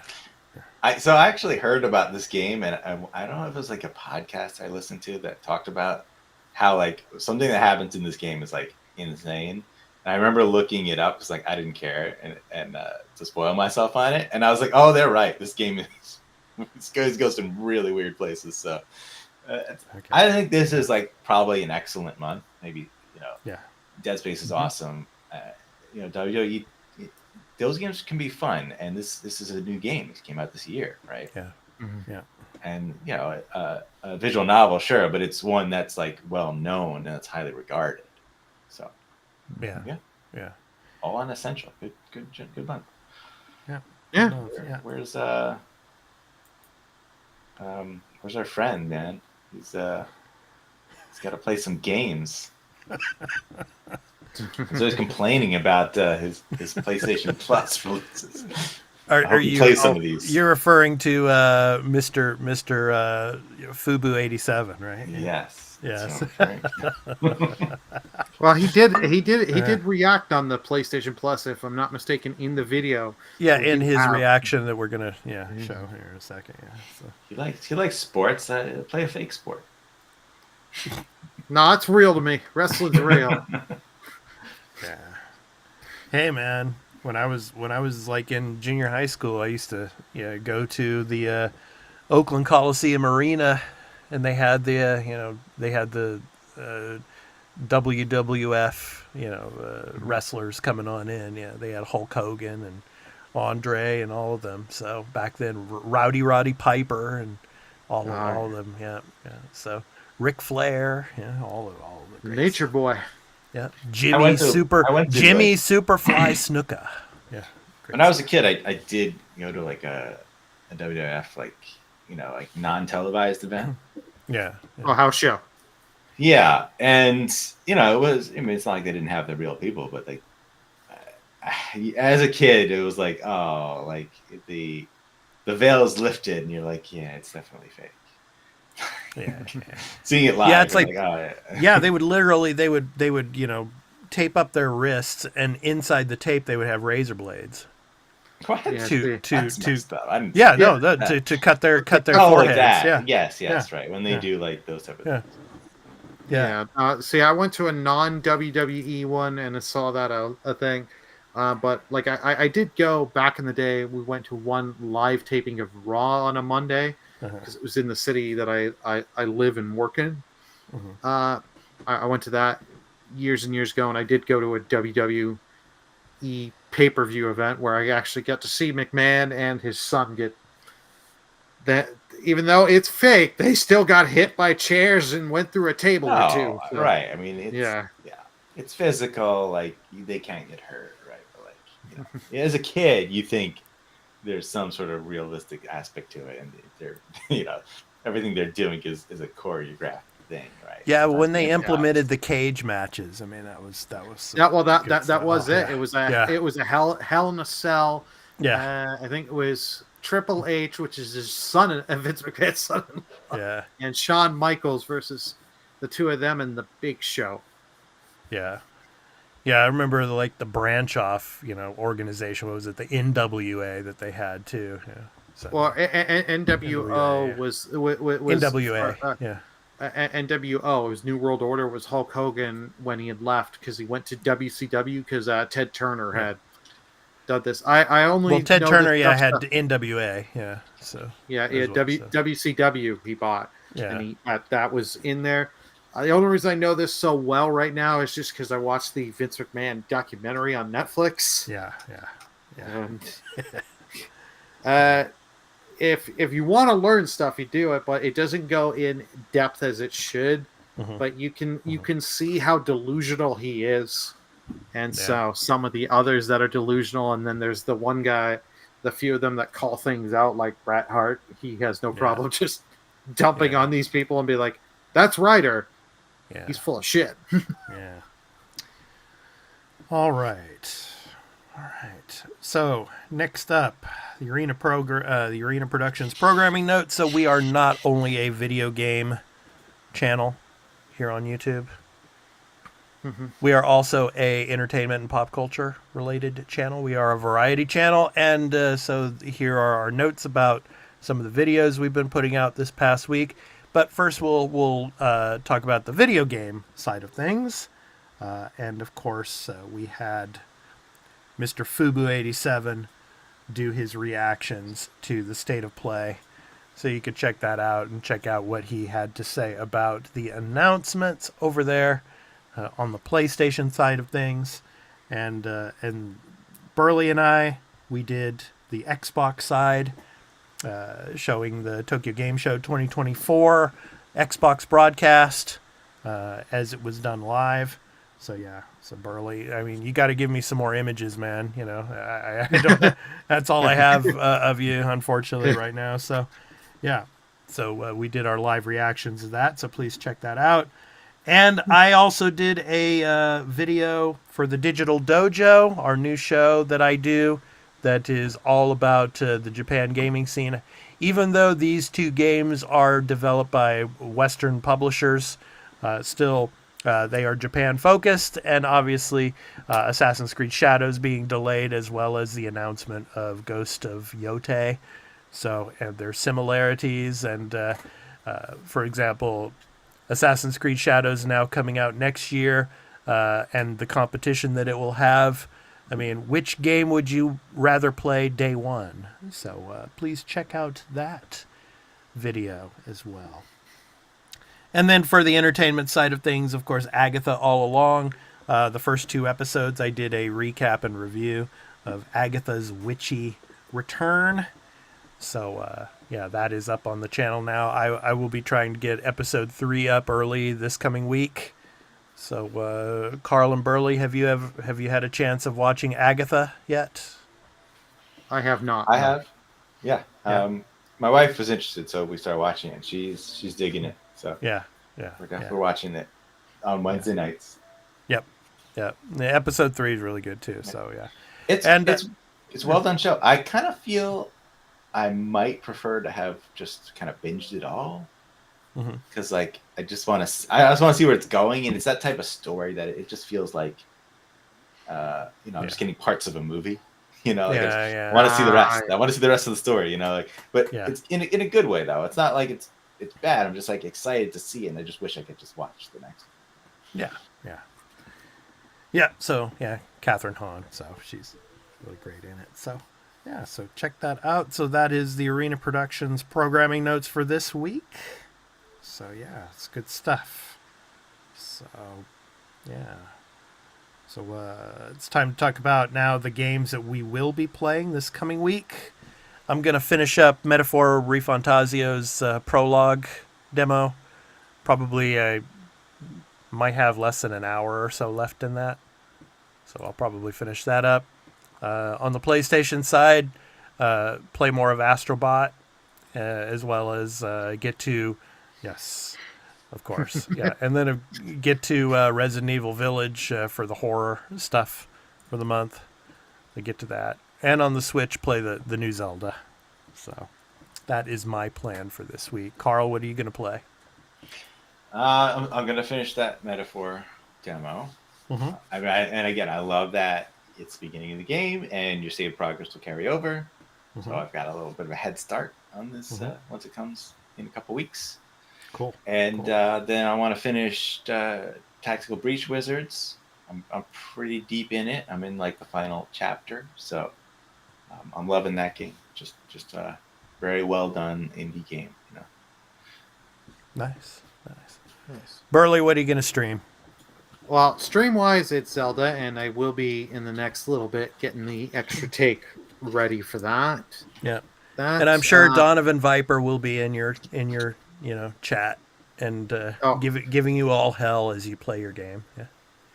Well, yeah, I'll play some Streamloots cards and give me some fun with that, as well as other community members on that. But nice. I want to go back to I started up the Metaphor demo. I want to put some time into that, but also on personal time, I want to go back to the Plucky Squire. I got midway through chapter 4. I've had a lot going on, so I haven't had the time to put back into that. I kind of want to try and finish that up because it's a short game.